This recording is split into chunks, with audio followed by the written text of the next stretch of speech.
Centro de Documentação Histórica e Universitária de Marília, mantido pela Unesp, alia a preservação da memória e formação dos estudantes.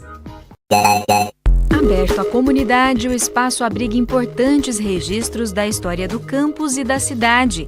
No local também são oferecidas atividades práticas que complementam os cursos de arquivologia, biblioteconomia e ciência da informação. Hoje a gente também fala sobre os desafios do país na área da saúde. Quem faz a análise é Carlos Alberto Macarelli, professor da Unesp em Botucatu.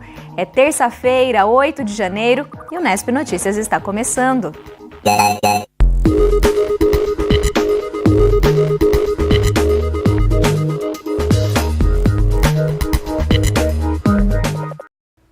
Boa noite.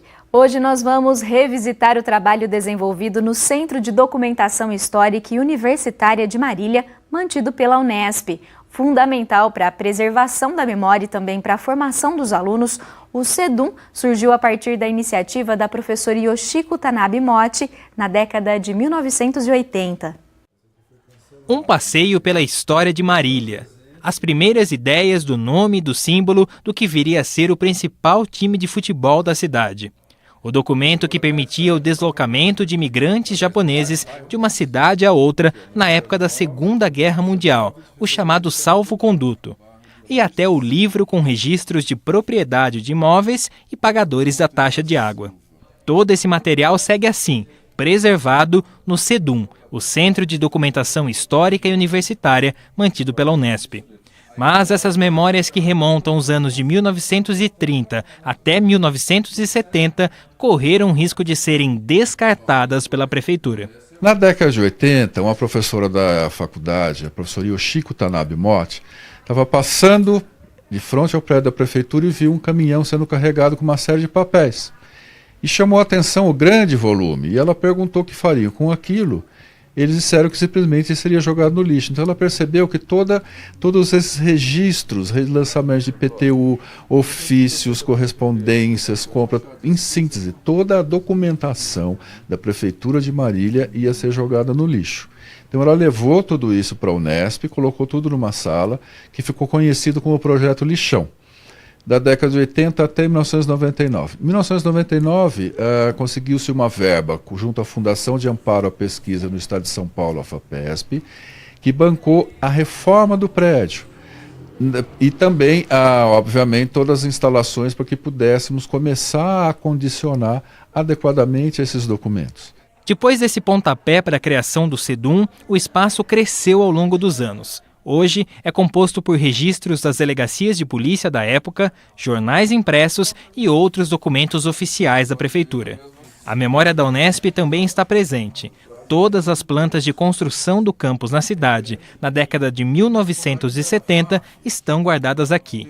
O centro ainda funciona como um ambiente de estudos e pesquisa da Unesp e uma fonte gratuita de conhecimento à população. O CEDUM foi pensado para atender ao então que viria a ser curso de arquivologia aqui da Faculdade de Filosofia e Ciências.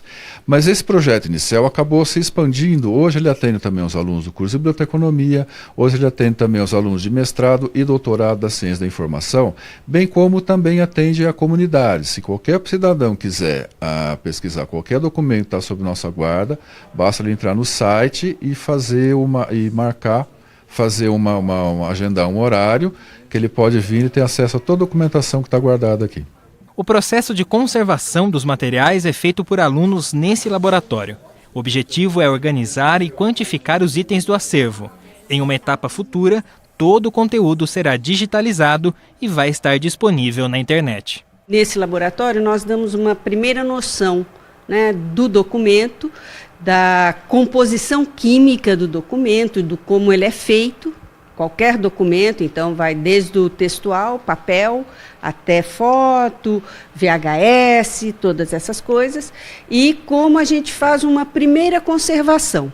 Tá? Então, é uma higienização de superfície, é um acondicionamento, tirar clipes, grampos, tudo isso que a gente encontra, Todo mundo gosta de pôr clipes nos documentos, então a gente retira e faz uma higienização de superfície com um pincel, uma trincha chamado juba.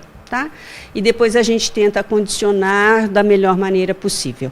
Há 3 anos, a Mariana cuida da limpeza, identificação e classificação das fotografias da Unesp em Marília e dos outros campos da universidade.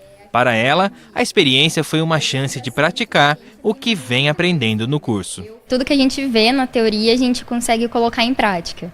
Principalmente a questão da preservação, do acondicionamento, a questão dos metadados, da recuperação desse material, o que tem que ser descrito para poder recuperar, como fazer isso, sistemas para fazer essa questão, digitalizou, mas vai pôr na onde, como, arquivar como recuperar. Então a gente consegue pensar toda essa questão que a gente aprende no curso. Uma história que está presente até nos pequenos detalhes é que no mesmo prédio, hoje ocupado pelo SEDUM, funcionou a antiga Faculdade de Filosofia de Marília, que deu origem à Unesp. Esse é um centro que ele está muito preocupado em resgatar e preservar a memória da instituição e a memória da cidade.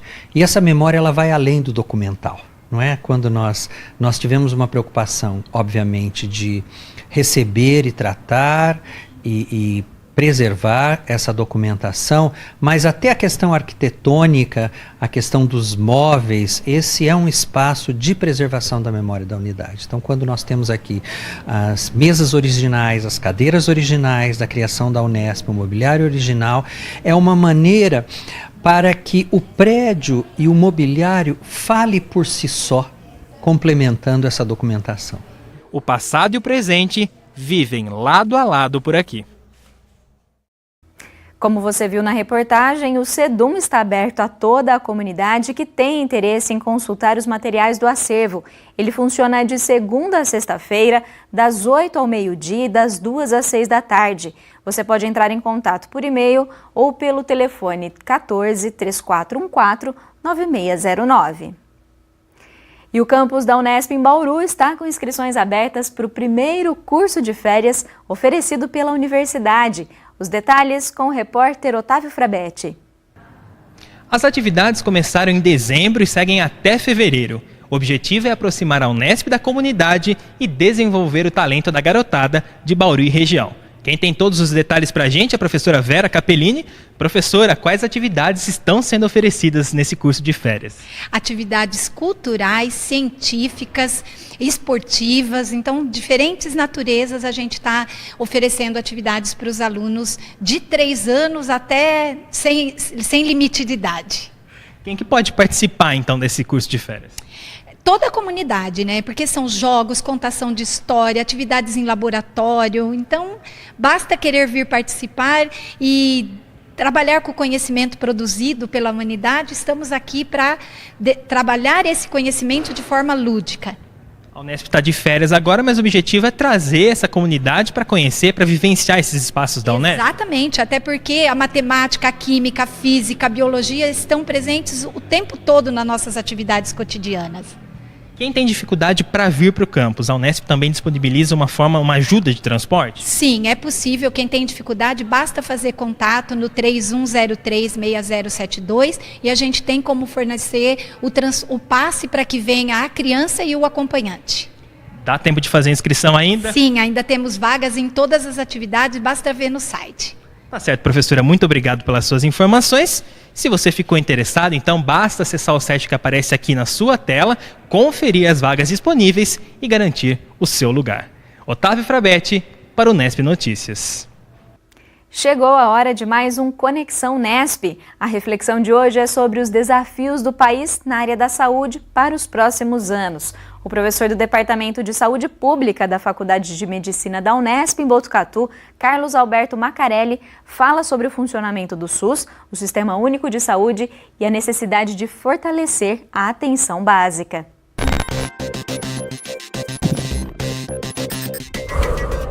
Nós vamos falar hoje sobre o SUS, basicamente, e abordar três aspectos: a questão do financiamento, a questão dos recursos humanos, né, e a questão do atendimento primário, atenção primária. Em relação ao financiamento, quer dizer, primeiro nós temos que situar que o Brasil é um dos poucos países que dispõe de um sistema universal de saúde, quer dizer, todo mundo é atendido nesse sistema. Tá? Os estados e municípios têm aumentado seus investimentos na saúde, no entanto, a União ainda não tem definido a sua participação. Então, na verdade, o que ocorre é um financiamento público, ele acaba sendo insuficiente. Então, na área econômica do governo, né, as elites econômicas, elas que sustentam a base econômica do governo, não permitem, né, essa definição por parte do governo, né? E aí acabou se espalhando uma ideia que foi comprada principalmente pela mídia brasileira, né, de que o problema não é de financiamento, o problema é de administração, má administração. O que não é verdade, né? Então, que isso aí acaba sendo uma propaganda enganosa, né? Porque como que vai se trabalhar dentro de um sistema que não tem base financeira, né, alinhada? Então o SUS tem um problema sério da falta de base financeira, e cientificamente já foi comprovado que é possível ter recursos, né, e um bom sistema de saúde sem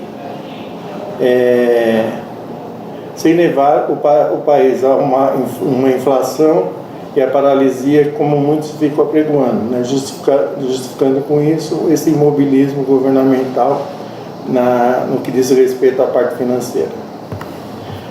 Outro assunto que nós temos que abordar, né, outra ideia enganosa, né, é que algumas justificativas, né, por parte de alguns deputados e senadores, né, em relação à questão do financiamento, é que se a gente acabar com a universalidade e a gratuidade, o sistema acaba se autogerindo, né? Então acaba a questão do financiamento acaba sendo suficiente, tá? Então existe uma proposta do governo, né, que é que eles chamam de planos populares de saúde, que na realidade é uma enganação. Por quê? Porque primeiro que isso aí vai na contramão da história, né, do Brasil. Quer dizer, nós já tivemos aqui no Brasil alguns sistemas que sempre foi meio financiado pelo governo, né, dentro da iniciativa privada. E essa contramão ela vai de encontro aos princípios básicos do SUS e da Constituição brasileira, que é a questão de atendimento público e gratuito para a população toda brasileira, e a questão dos princípios do SUS. Em relação à questão dos recursos humanos, né, o que é importante falar é que, assim, primeiro que a questão da dificuldade de pessoas para trabalhar no setor público não é exclusividade do setor saúde. Quer dizer, se pegarmos todos os setores, pegando basicamente a questão da saúde e educação, existe dificuldade de pessoas para trabalhar nesse serviço. E no serviço de saúde, né, existe uma falta sobremaneira da questão dos profissionais que a gente chama de saúde. Dentre elas estão os médicos e os enfermeiros, né? E nisso aí tem duas questões associadas. A questão do financiamento, o próprio financiamento do setor saúde, né, como ele é insuficiente, acaba gerando falta de contratação. E o problema nosso de formação e qualificação desses recursos humanos. O governo, em relação especificamente aos médicos, né, existe uma proposta do governo que foi criada em 2013, que é o programa Mais Médicos. Quer dizer, o objetivo disso, primeiro, é diminuir a carência de profissionais na região, na questão da saúde médica. E outra é tentar implantar nas algumas regiões distantes o médico, né? Então esse programa logrou algum resultado, né? Quer dizer, até hoje a gente tem alguns municípios que realmente eles estão com seus médicos lá, coisa que não existe até então. E a questão, para finalizar, a questão da atenção básica. A atenção básica é uma questão importante. Por quê? Porque o sistema de saúde no Brasil, né, ele é baseado exatamente dentro dessa entrada. A entrada, né, dentro do sistema, ela se faz através do atendimento básico, né? Atendimento básico, que é realizado, né, por onde? Ou as unidades básicas de saúde, né, ou através dos programas de saúde da família, onde existe um ou existe os dois, né? Aí depende de cada município, né? E uma questão importante é o fortalecimento exatamente dessa questão da atenção básica. Tá? Por quê? Porque na hora que nós fortalecemos a atenção básica, nós aumentamos a cobertura, né? A acessibilidade e a cobertura. Existe um envolvimento melhor para organizar esse sistema, né? E tem uma ação intersetorial dentro da saúde, que alia a tecnologia à questão do atendimento básico. Tá? Então isso acaba fazendo com que diminua os custos e a população como um todo acaba sendo atendida.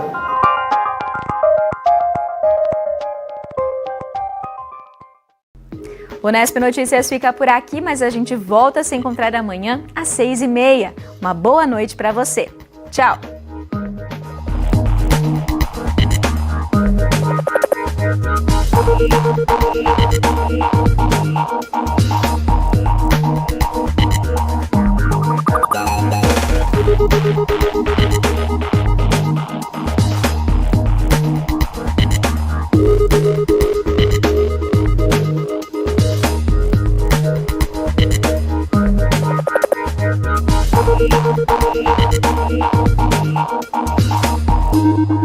Thank you.